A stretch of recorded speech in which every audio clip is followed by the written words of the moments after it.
오늘 이 말씀을 듣는 하나님 나라의 귀한 성도 여러분 가운데 하나님께서 허락하신 또한 하나님께서 부어주신 은혜와 평강이 충만하게 임하시기를 주 예수 그리스도의 이름으로 축복합니다. 아멘. 오늘 고린도 전서 15장을 보도록 하겠습니다.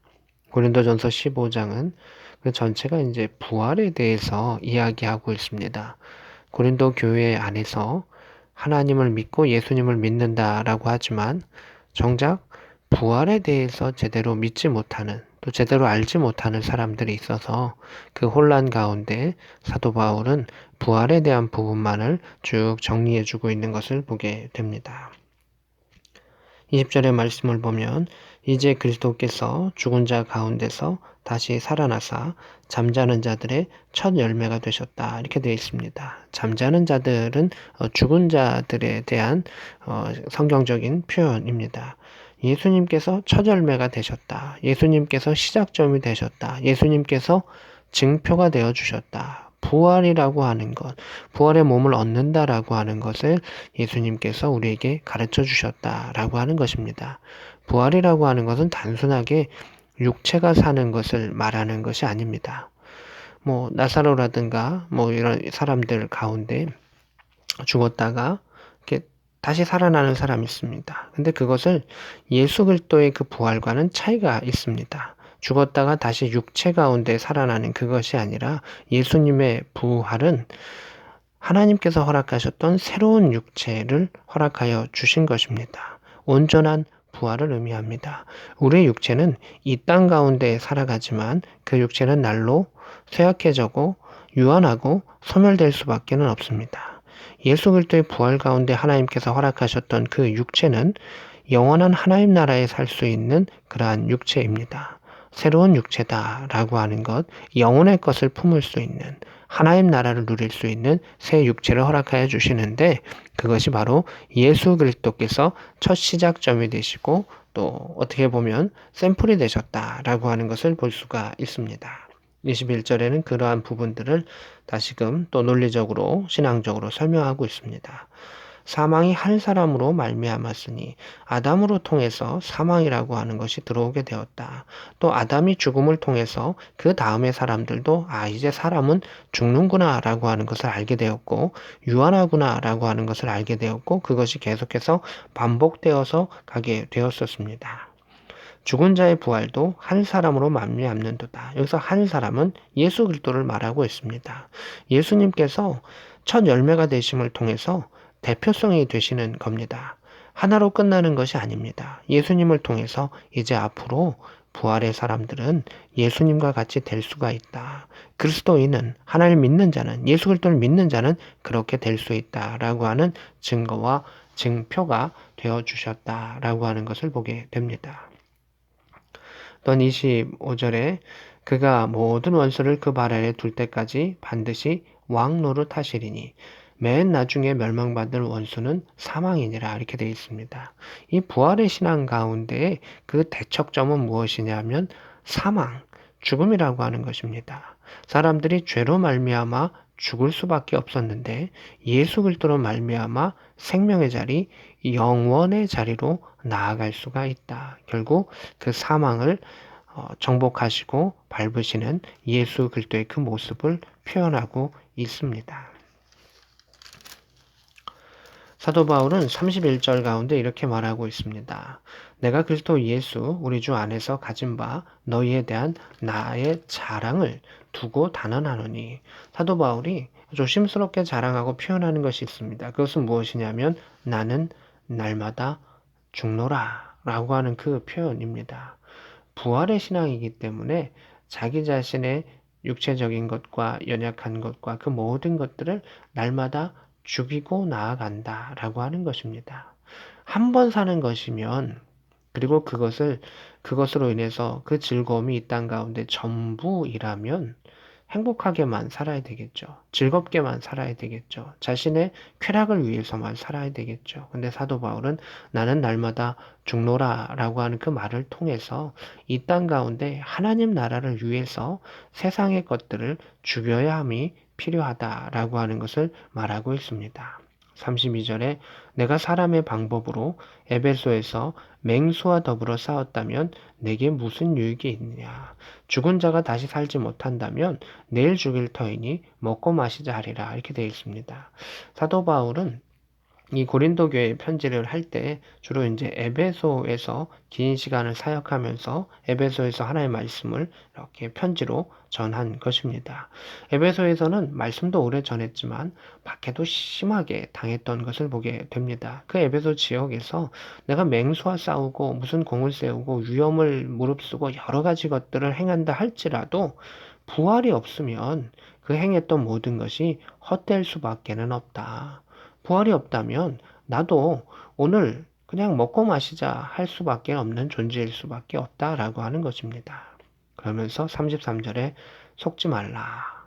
악한 동무들, 악한 자들은 선한 행실을 더럽힌다.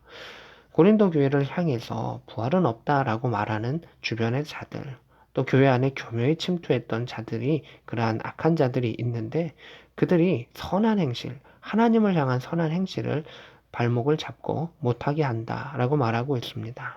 34절에 깨어서 의를 행하라.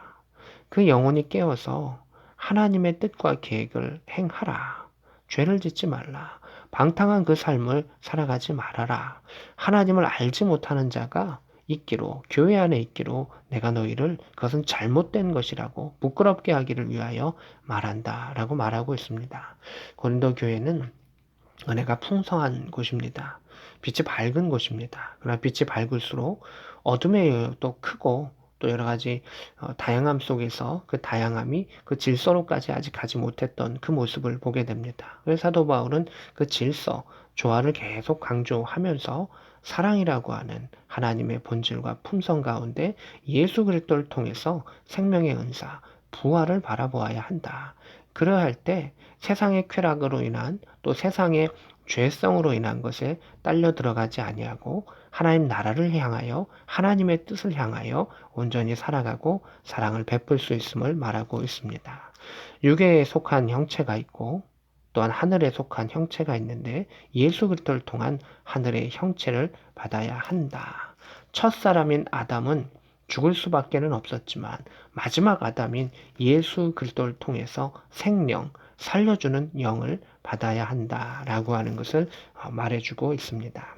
51절부터 52절, 53절에 보면 이제 마지막 순간 예수께서 심판의 때 다시 오셨을 때 어떤 변화가 있는가라고 하는 것을 이제 이야기해 주고 있습니다. 이 부분은 이제 한번 읽어보시면 되겠습니다. 51절에는 우리가 다 잠잘 것이 아니요 다 죽어 있는 것만이 아니고 마지막 나팔 순간에 최후의 심판의 그때에 홀연히 변화가 되리니 이때 이제 새로운 육체를 입게 되리니 52절에 나팔 소리가 나매 죽은 자들이 썩지 아니할 것으로 다시 살아나고 부활을 경험하며 우리도 변화되리라. 모두가 함께 변화된다라고 말하고 있습니다. 53절에 이 썩을 것이 우리의 썩어갈 수밖에 없는 연약한 육체가 반드시 썩지 아니할 것을 입겠고 예수 그리스도의 몸과 같은 새로운 육체, 새로운 생명의 몸을 입을 것이다 라고 하는 것을 말하고 있습니다. 55절에 유명한 구절이 있죠. 사망아, 너의 승리가 어디 있느냐? 사망아, 내가 쏘는 것이 어디 있느냐? 사망이 쏘는 것은 죄요, 죄의 권능은 율법이라 라고 말하고 있습니다. 사망은 사람을 구속하고 두려움을 주고 또 죄로 인해서 사람이 결국 사망에 이르게 되는 것이죠. 그러한데 그것을 그 사망의 승리를 결국 예수 그리스도의 부활의 사건을 통해서 또 최후의 심판 가운데 그 승리의 역사를 통해서 새로운 육체를 새로운 생명해 주는 역사를 통해서 그 사망의 권세를 모두 다 끊어버리신다라고 하는 것입니다. 그것이 57절에 나옵니다. 우리 주 예수 그리스도로 말미암아 우리에게 승리를 주시는 하나님께 감사하노니라고 말하고 있습니다.